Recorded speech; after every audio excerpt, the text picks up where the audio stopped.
Back in the 90s, if a brand wanted something to sound cool, they would usually add an X to it. This would signify that something was extreme. The Xpander already kind of plays on this trope a little bit. So consider this the extreme version of the MPV. This is the Xpander Cross.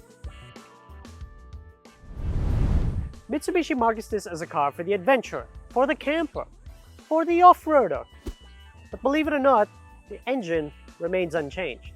This is still powered by a 1.5-liter naturally aspirated gasoline engine that puts out 103 horsepower and 141 Nm of torque.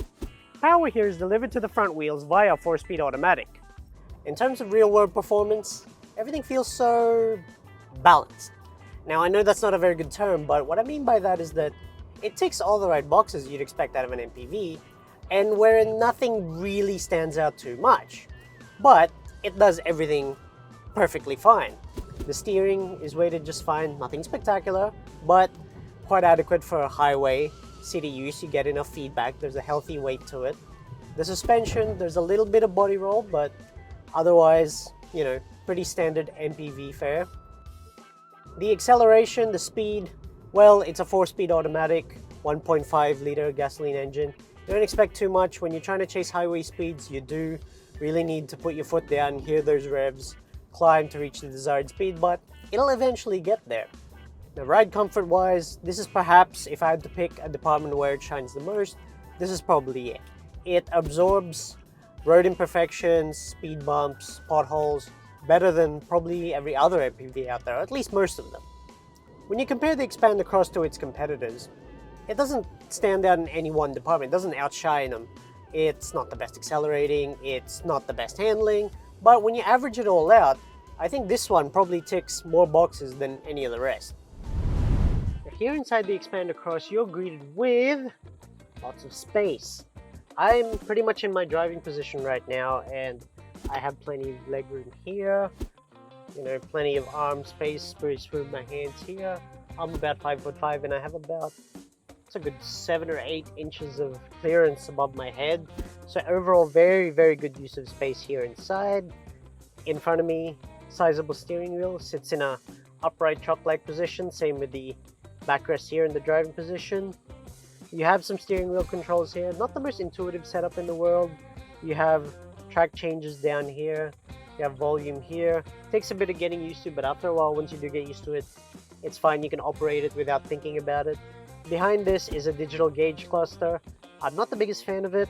I don't think you should have to choose between speed and revs and whatever else you want to look at. You should all just be able to look at it all at once without having to think twice about it. The seats are lined with leather. Side bolsters here, not too tight, not uncomfy. Well bolstered, quite comfortable. You won't get uncomfortable here on a long ride. And on the dashboard here, you get nice use of leather with hard plastics as well. Here in the middle is a 7-inch infotainment screen. Pretty small by segment standards, but it's adequate, it does the job. It operates by touchscreen obviously, but there's also a mix of physical buttons here if you prefer to toggle with that. Down the bottom here, very nice to see physical buttons for the aircon controls, for the fan speed, temperature, and everything else. I much prefer this to any unnecessary touchscreen nonsense for anything that you need to adjust while you're driving. And then down the bottom here next to the shifter, you get an auto hold function, which is an absolute godsend when you're stuck in bumper-to-bumper traffic. Now here in the middle, once again, the seats nicely lined with leather. Space, very generous, thank you Mitsubishi. Lots of legroom here, about 8 inches of clearance above my head. 3 of me will fit here comfortably, but in case there are only 2 or even 1 of me, this middle backrest actually folds down and turns into an armrest with 2 cup holders as well. Now, up here are 4 dedicated aircon vents for the rear with a knob to operate the fan speed. And then down here are 2 USB ports, one for USB Type-C and one for USB Type-A. Here in the third row is where the MPV's limitations start to become very apparent. The headroom is significantly lessened, and this housing here for the seat belt for the middle seat actually eats into your headroom quite a bit, but that's only on this side. The legroom is pretty much next to non-existent. I can still move my feet, but over a long journey, I'm sure this could be quite uncomfortable. That said, if there were two of me here, I think width-wise at least we'd be fine. Added bonus here, we do get a 12-volt charger port here, cup holders on either side, and a small sleeve which can fit something like a phone is there as well. Okay, let's check out the cargo space. Even with the rear seats folded up, there's still a generous amount of space here. You can fit some light groceries, a little bit of shopping, but of course if you need even more space, just pull, and these fold down easily enough. There you can fit a week or maybe even 2 weeks worth of groceries. Now let's take a look at the exterior. Of course, the difference between the Xpander Cross and your run-of-the-mill Xpander lies in the aesthetics.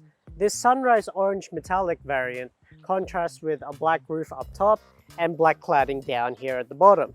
The 17-inch tires come with, naturally, 17-inch twin-color alloy wheels. You get more silver cladding along the black parts here, and then in front, a stark difference to the standard Xpander is this more aggressive blacked-out grille. And before we give our final score, let's go into the pros and cons. Pros include the looks.